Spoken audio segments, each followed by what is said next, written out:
এয়া rubber collect কৰি নিজে কেনেকৈ মেনুফেকচাৰিং কৰিছে আৰু কেনেধৰণে ইয়াক হেৰি কৰা হৈছে এইটো অকণ কিছু আপোনালোকক দেখুৱাবলৈ চেষ্টা কৰি আছোঁ। এয়া মালিক নিজে লাগি আছে।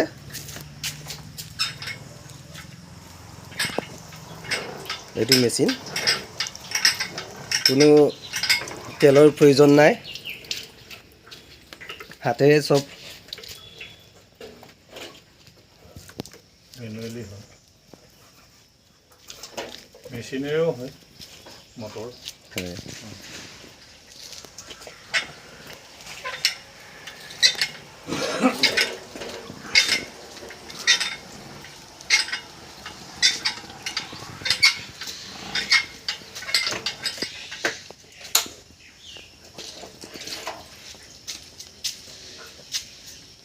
এইটো এতিয়া হেৰি বনিব, গাঁতটো বনিব মানে সিফালৰ পৰা লোৱা।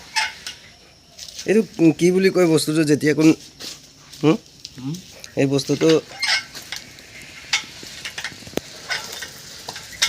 এইটোৱে হ'ল ৰাবাৰ ছিটটো। ৰাবাৰ ছিট হয়, ছিটটো হয়।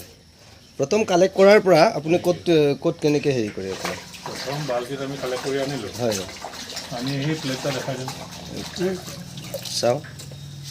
প্লেটত 2 লিটাৰ পানী আৰু ইয়াৰ 1.5 লিটাৰ দি 2 লিটাৰ পানী আৰু আপোনাৰ ৰবৰ যিটো আপোনাৰ হেৰিটো গাখীৰটো আপোনাৰ আটাটো আপোনাৰ 1.5 লিটাৰ আপোনাৰ পানী, 2 লিটাৰ পানী, 2 লিটাৰ পানী 1.5 লিটাৰ আপোনাৰ আটা আৰু 200 গ্ৰাম কেমিকেল, 200 গ্ৰাম কেমিকেল হয়, ঢালি মিক্সাৰ কৰি হয়, তাক ধুনীয়াকৈ চফা কৰি এতিয়া প্লেটত ঢালি থৈছোঁ। 12 ঘণ্টাৰ পিছত সি চেপিব পৰা হ'ব। 12 ঘণ্টাৰ পিছতহে চেপা হয়। টাইট হৈ যাব, চেপিব হয়। পাৰি। এতিয়া এইটো যিটো আপুনি চেপি আছে এইটো কালিয়ে হেৰি কৰা নাই? আমি ঢালি থৈ যোৱা, কালিয়ে দালি থৈ যোৱা, কালি দালি থৈ যোৱাৰ কাৰণে আজি চেপিব পাৰিছে। আজি ৰাতিপুৱা আপোনাৰ এতিয়ালৈকে কিমান লিটাৰ আপোনাৰ ইয়াত কালেকশ্যন হৈছে আপোনাৰ? আমাৰ এতিয়ালৈকে 16 লিটাৰ কালেকশ্যন হৈছে। আজি ৰাতিপুৱাৰ পৰা 16 লিটাৰ কালেকশ্যন হৈছে। 18 লিটাৰো 2 লিটাৰ ওলাব। 18 লিটাৰমান আজি কালেক্ট হ'ব নহয়। 18 লিটাৰ। বাল্টিনত আপোনাৰ গোটা গোটাকৈ আছে সৰু সৰুকৈ। এইটো কেনেকৈ স্কেপ বুলি কয়, স্কেপ মাল। হয়। কালি যিখিনি মাল মানে আমাৰ গছৰ কাটি কালেক্ট কৰাৰ পিছত হয় থাকি গ'ল বাতিত, হয়, সেইখিনি আমাৰ আকৌ এৰুৱাই আনিছোঁ।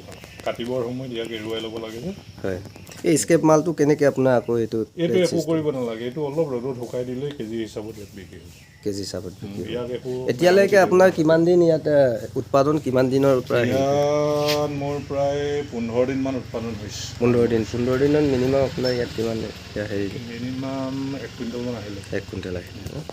পাৰ কুইণ্টেল আপোনাৰ ইয়াত হেৰি এতিয়া মাৰ্কেট যিটো মাৰ্কেটিং বৰ্তমান 200 টকা। 200 টকা হেৰি কেজি 20,000 টকা। 20,000 টকা কুইণ্টেল। বৰ কালেক্ট কৰি আনি কেনেকৈনো আপোনাৰ কেমিকেল মিক্স কৰা হয়? আপোনাৰ কেমিকেল মিক্স কৰিবলৈ কিমান লিটাৰ আপুনি পানী দিব লাগিব? ইয়াত 2 লিটাৰ পানী, 2 লিটাৰ পানী, তাৰপিছত 1.5 লিটাৰ আপোনাৰ ৰাবাৰ ৰস। এয়া পানী 2 লিটাৰ ডলা হ'ল। এতিয়া কেমিকেল এতিয়া দিয়া হ'ব। কেমিকেল কিমান আপোনাৰ? এইটো ৰবাৰ, এইটো আপোনাৰ ৰবৰ আটা, যিটো আপোনাৰ ৰবৰ গছৰ আটা। পানী ডলা হ'ল। এতিয়া আপোনাক ইয়াক মানে চাফ চাফাই কাৰণে চাকনি কৰিবলগীয়া হয়, নহ'লে লেতেৰা যাব যে। হয়, সেইটো লেতেৰা হৈ যাব।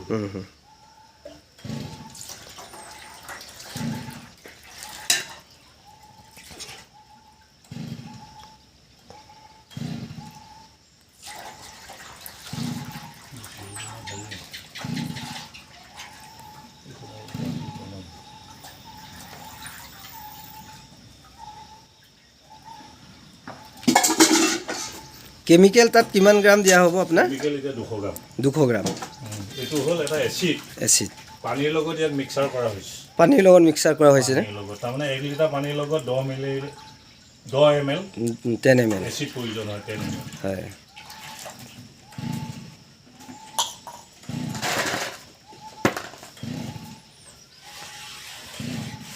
ইয়াক এইখনে মিক্সাৰ কৰি প্লেটটোৰ দ্বাৰা তেতিয়া এচিডটো মানে মিক্সাৰ হৈ যাব হয় আৰু পানীৰ ৰস এচিড হয় গোটেইকেইটা বস্তু মিক্সাৰ হ'ব লাগিব তেতিয়া এটা চিট সুন্দৰভাৱে ওলাব নহয় যদি মিক্সাৰটো ভাল নহয় হয় ভালকৈ নোলায়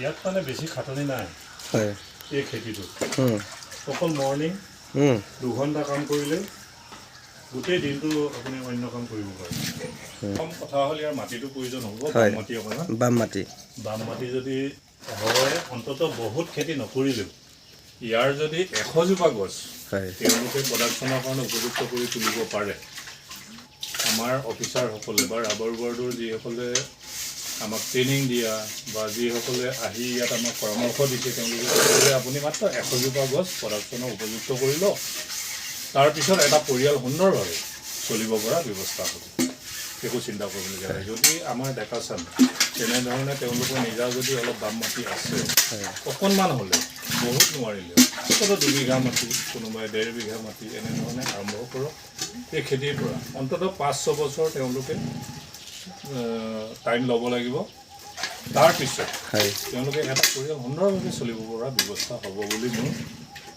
সম্পূৰ্ণ বিশ্বাস আছে